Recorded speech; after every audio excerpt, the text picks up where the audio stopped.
Welcome everybody. My name is Dr. Z and I'm proud to serve as the provost here at MAC, and I will be our host for our little get-together today. Before we begin, I do ask that you please silence all of your phones and put them away until the end of the program. Thank you for coming out to our Mardi Gras Jazz and Cake Day here at Mineral Area College. That has become an annual tradition. First, I'd like to let you know that our event today is sponsored by the Student Activities Association, the Cozean Library, the Mineral Area Fine Arts Academy, and the Mineral Area Music Department. How about a hand for all four of those organizations taking the time to put this together? Plus, the best part of all, which many why you are here besides extra credit, is then the free cake that you're able to help yourselves to as well. Our first selection, as you were coming in and getting settled in, was entitled Tiger Rag. If it sounds familiar, it's because many colleges and high schools that have a tiger as their mascot use it as their fight song. It was recorded and copyrighted by the original Dixieland jazz band with S's, not Z's, in the year 1917. And here's a little trivia in case you get on Jeopardy. Tiger Rag was the first million-selling record in music history. Before we go any further, let's hear another tune.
That tune, written in 1902, was originally titled Bill Bailey, Won't You Please Come Home? As it was played more and more over the decades, it was kind of transformed into Won't You Come Home, Bill Bailey? And now, 122 years later, it's basically morphed into William, get home, now! This song was one of the first big pop music hits of our country in the 20th century and was a real crowd favorite. So much so that people liked it, they just kept making new recordings and just using it again and again, putting a different melody over the top of the chorus and giving it a different name. Some people used to call that stealing, but today we call it, anyone? Sampling. Dun, dun, dun, dun, dun, dun, dun. But guess what? Today is the actual Mardi Gras day for 2024. If all of us decided to skip class, I'm not endorsing that, but if we did decide to skip class and we all got in our cars in the parking lot and headed south, by about 6 p.m. tonight, we would be celebrating like nobody's business. For those of you who haven't been to Mardi Gras or have an idea, think of New Year's Day parades mixed with Halloween masquerade balls, mixed with 4th of July fireworks, mixed with Christmas Day gifts, mixed with New Year's Eve partying, mixed with the atmosphere of the World Series, Super Bowl, Stanley Cup, and of course just music constantly everywhere, all day long. And that is what is today, Fat Tuesday, and encompasses the entire city of New Orleans and the outlying region. In fact, our next tune, which is from 1922, is a perfect little tidbit because it's titled Way Down Yonder in New Orleans.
Now for the educational part of the show, what is Mardi Gras?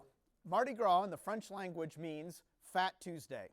It is called Fat Tuesday because it reflects the practice of eating rich, fatty foods on the last night that you begin the ritual fasting period during the season of Lent. So it's like pigging out before a diet or eating a lot on New Year's Eve before starting your New Year's resolutions and then probably breaking them within a couple of days. Fat Tuesday is always the day before Ash Wednesday, which is tomorrow, which means Ash Wednesday and Valentine's Day will be occurring on the same day. This is extremely rare, even though the last time it happened was only 6 years ago. The last time it happened before that was in 1945. While in some cities around the world, Fat Tuesday is celebrated on one specific day, like last Saturday in St. Louis, in New Orleans, Fat Tuesday is labeled Mardi Gras and is the day of culmination that is preceded by weeks of Carnival. Carnival runs from January 6th of each year up until the midnight of Fat Tuesday. This usually equates to about 6 weeks of partying and celebrations. New Orleans, a city that is firmly steeped in the tradition of the Catholic Church, added the idea of Carnival in 1827 just as a way to stretch out the party of the season leading up to Mardi Gras Day. And now, a classic tune from 1928, Basin Street Blues, which refers to a well-known street in the New Orleans Storyville district. It is still being recorded today, but was first made famous by the father of jazz, Louis Armstrong.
As I stated in the last break, during the period between January 6th and Ash Wednesday, New Orleans has for weeks and weeks having a good time with many parades and costume masquerade balls being celebrated almost every day and night.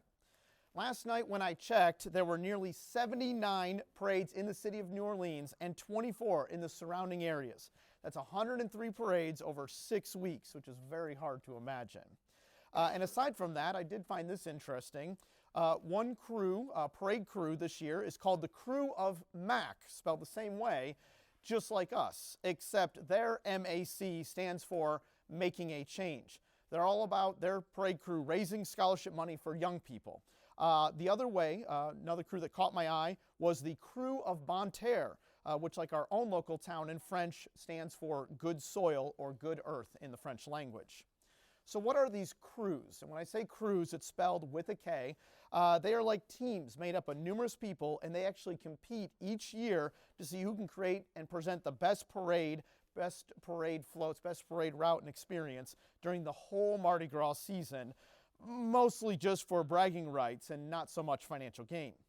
These crews work nearly the entire year and work in secret from other crews finding out about the work they're doing, planning and building their parade floats. Each crew supports its own parade through private funding and money fundraising projects. The larger parades can easily utilize $500,000 to bring everything to fruition. These parades are enormous, creating these massive floats, bands, and even bringing in well-known celebrities to be on their kings and queens in their floats. And the one great noticeable thing about all these parades, there's no politics. It's all about the celebration. They are literally just massive parties walking down the streets, and it's quite all right if you just leave your spot in the parade and jump in and join their parade route in joining in. Although to ride on a parade float with a famous celebrity would cost you about $2,000 to $4,000 just to be on there with your waving abilities. One of the audience participation traditions when you go to watch a Mardi Gras parade is the throws that are tossed out from people high above on these floats. The most common of these are strings of plastic colorful beads, doubloons, which can either be aluminum or wooden dollar-sized coins with the logo of the crew on them, or decorated plastic cups and other kinds of small toys. Now, to give you a short story on what part of the tradition is like for someone who has actually lived in New Orleans, I present to you our very own Dr. Kevin White.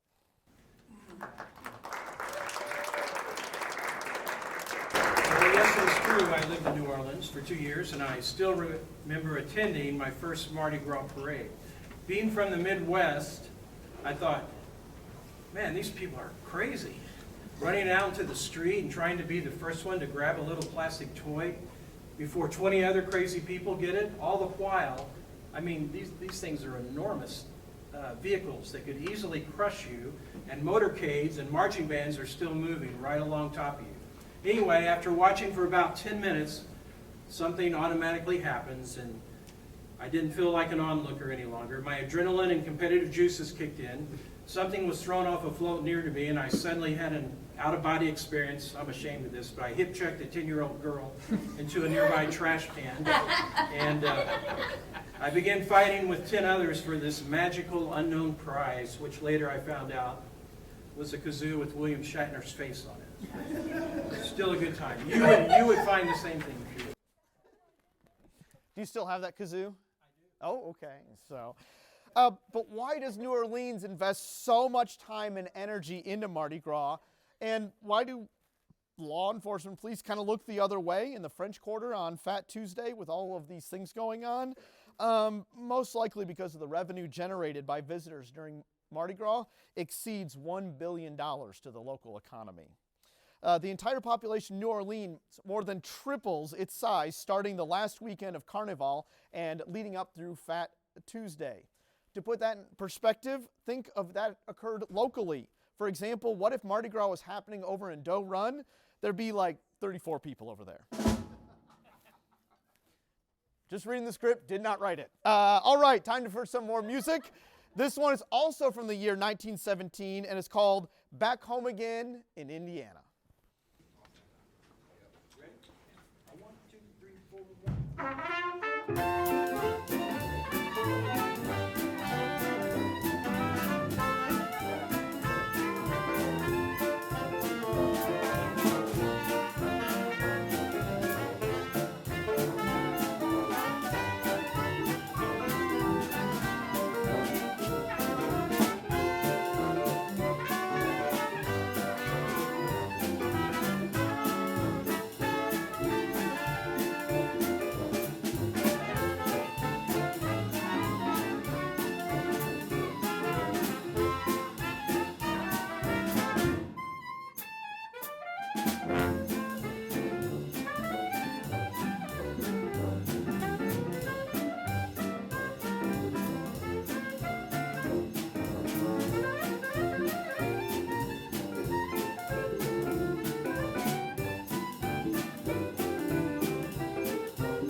The Mardi Gras king cake that we have out in the back derives its name from the Bible and the story of the three wise kings who traveled from afar to witness Christ's birth.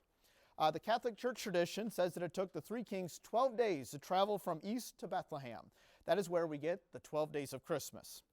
King cakes are only sold from January 6th, which would be the 13th day after Christmas, up through Fat Tuesday, and at no other time during the year. It is tradition to have a small plastic baby somewhere placed inside the king cake, and it represents the baby Jesus. Why is it hidden? It represents the three kings' journey to find him. A king cake is kind of like a fancy coffee cake, and it's usually decorated with the colors of Mardi Gras, purple, green, and gold, representing those three kings. If you get a piece of the king cake and it has the baby inside of it, then not only are you immediately the king or queen of the party that you are attending, but you will also receive good luck in the near future. Has anyone already had a piece of the cake and found the baby in the king cake? That means somebody will still be our king or queen today, I guess, after the performance. First come, first serve. One other thing, besides the prizes that you will receive for finding the baby, you're about to have a run of good luck, so get ready for that.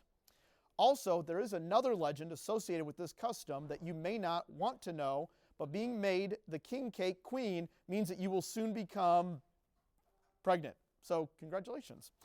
If this comes to pass, you will want to build a library on that one. Thank you. Here's another great from 1928 classic, Louis Armstrong, St. James Infirmary.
as we've handed out some of the king cake, has anybody found the baby in our king cake?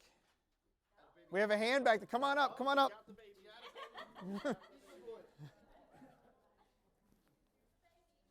Come on up, Jessica.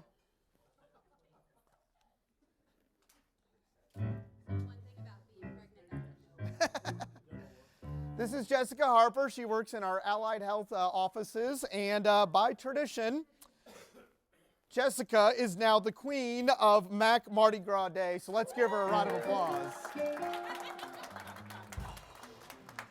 Thank you. You can go home at 3:59 today. Oh, okay.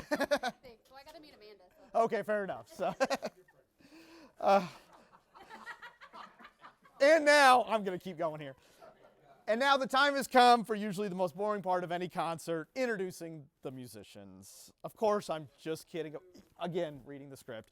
But all of these folks have extremely lengthy, interesting, and noteworthy resumes from very diverse musical backgrounds, but they do have 4 things in common which has brought them all together. First and foremost, they love all types of styles and music that they love. They love to promote the education of music as often as they can and to as many students and people as they can.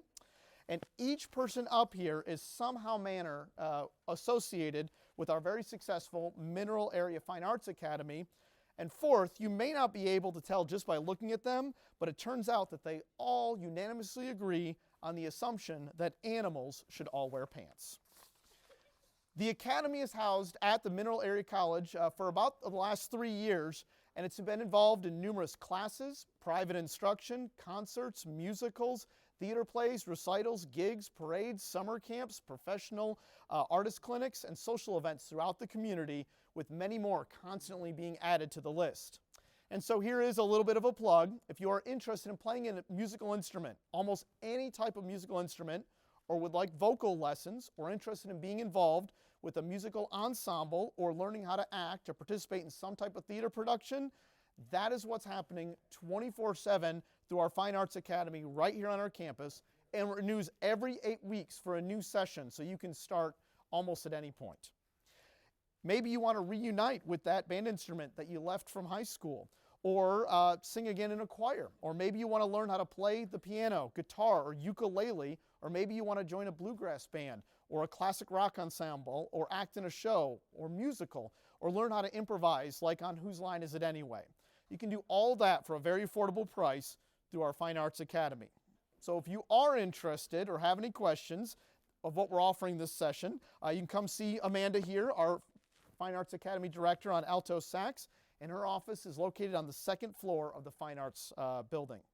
So moving on to the actual introductions of our prestigious group, who have been together dating all the way back to 9:50 this morning-ish, yeah. On tuba, we have Kurt Bauke. On alto sax, Amanda DeMint. On trumpet, Bob Monks. On soprano saxophone, Austin Sykes. On guitar, Andy Navarra. On drums, Nathan O'Neill.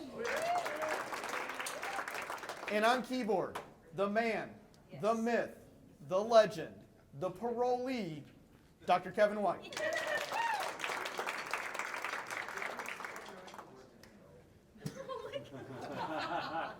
Before I introduce this last song, I would like once again thank you for attending today's event and your attentiveness. I would also like to thank you for the support from the Student Activities Association and the CH Cozean Library staff for putting this event on. Let's give them another round of applause. Our library is very beautiful, and we're very lucky to have it, especially with all the wild things that have been happening recently to the libraries at some of our sister schools. Don't know if you've heard about it, but the Jefferson Community College Library had to shut down last week. Someone stole the book. And poor old Three Rivers Community College sustained a small fire back in January. Nobody was hurt, but the fire burned and destroyed 56 titles in their prized rare book collection. The real tragedy is that the news is that 37 of the 56 had not yet been colored in. Again, just going off of that. So with that, I'm actually going to let Dr. White tell the last jokes because tomorrow is Valentine's Day, and I would love nothing more than for him to be able to present these. Dr. White? Since tomorrow's Valentine's Day, we have for you the top 5 pickup lines overheard at the Mineral Area College CH Cozean Library. Number 5, you are on fire. Did you just read Fahrenheit 451? Hey baby, you have an overdue book because you have fine written all over your face.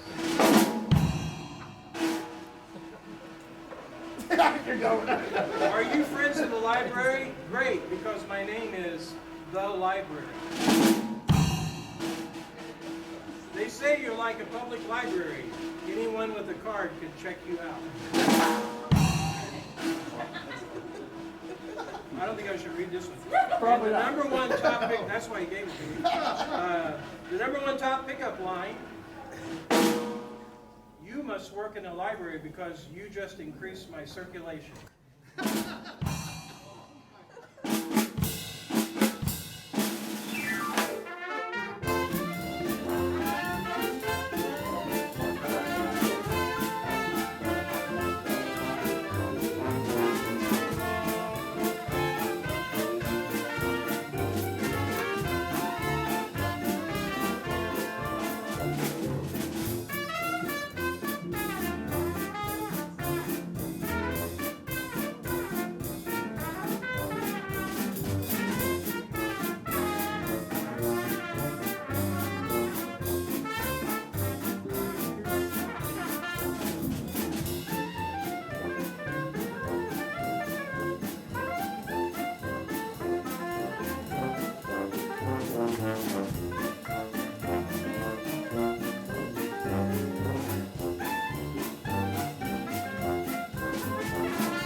One more round of applause.